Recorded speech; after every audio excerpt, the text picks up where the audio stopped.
los siguientes antecedentes. 2012 era el proceso de elección presidencial, entre otras cuestiones, y se había solicitado al entonces Consejo General del IFE la autorización para contratar espacios en radio y televisión para criticar a candidatos y diputados a la presidencia de la República.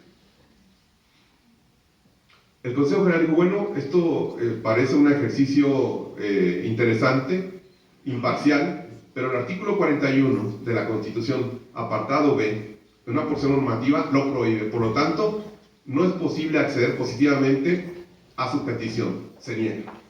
Esta disposición de la Constitución sigue estando en el artículo 41 y no permite realizar esta práctica.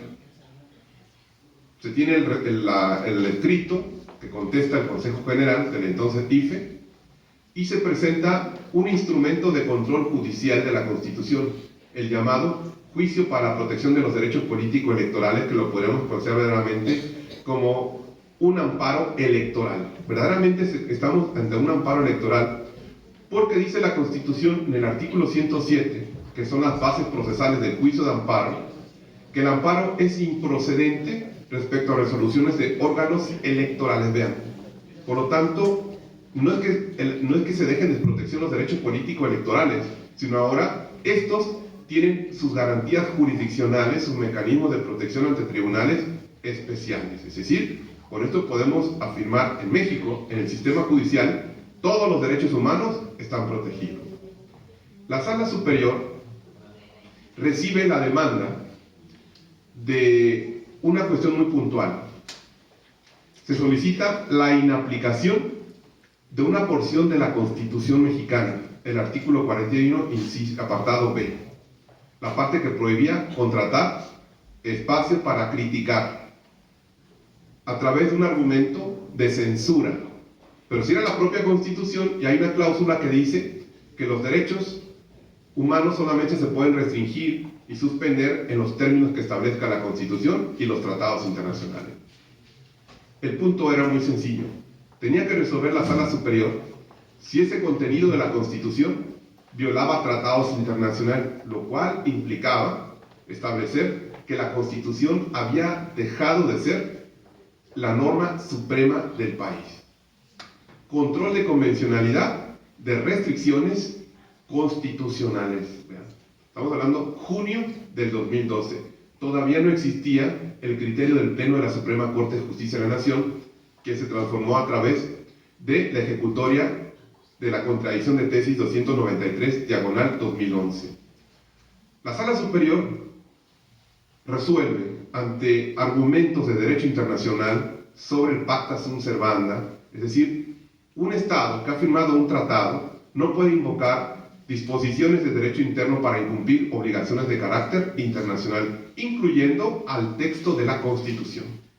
Se buscaba que por primera vez en la historia procesal de México, un tribunal se volcara a estudiar si la Constitución, la ley de leyes, violaba un tratado internacional. La Sala Superior, en más de 3 horas de sesión, resuelve declarar infundados los agravios porque volvió a la posición tradicional. La Constitución sigue siendo la ley suprema del país. 2012. Ese fue el primer pronunciamiento judicial definitivo. Hoy, este caso lo tenemos en la agenda para acudir al Comité de Derechos Humanos de Naciones Unidas por violación al artículo 19 del Pacto Internacional de Derechos Civiles y Políticos. Pueden preguntarse, ¿pero por qué después de 7 años se mantiene viva la posibilidad de justiciabilizar un tema de libertad de expresión ante un órgano internacional? Porque no existe plazo. Y además, ¿pero cuál es un factor? Porque pienso que ya es suficiente. Hace un mes aproximadamente, el Comité de Derechos Humanos de Naciones Unidas publica las observaciones finales respecto al cumplimiento del Pacto de Nueva York por parte del Estado mexicano. Y hace una referencia a la contradicción de tesis 293 y llama la atención al Estado mexicano que la Suprema Corte y yo incluiría también ahí a la Sala Superior, se pronuncie que las restricciones de los derechos humanos que estén en la Constitución deben prevalecer respecto a los tratados internacionales.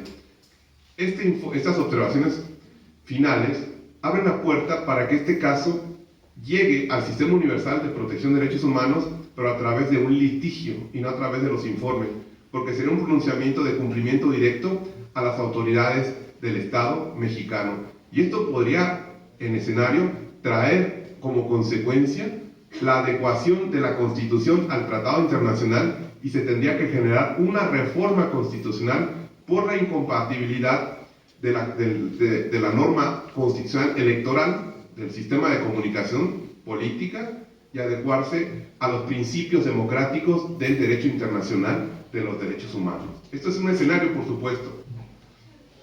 ¿Qué pasó con la Suprema Corte de Justicia de la Nación? La contradicción de tesis 293, diagonal 2011, tiene que ver con la justiciabilidad de derechos sociales de detención de 3 estudiantes de la Universidad Michoacana San Nicolás de Hidalgo, allá por el año 2000.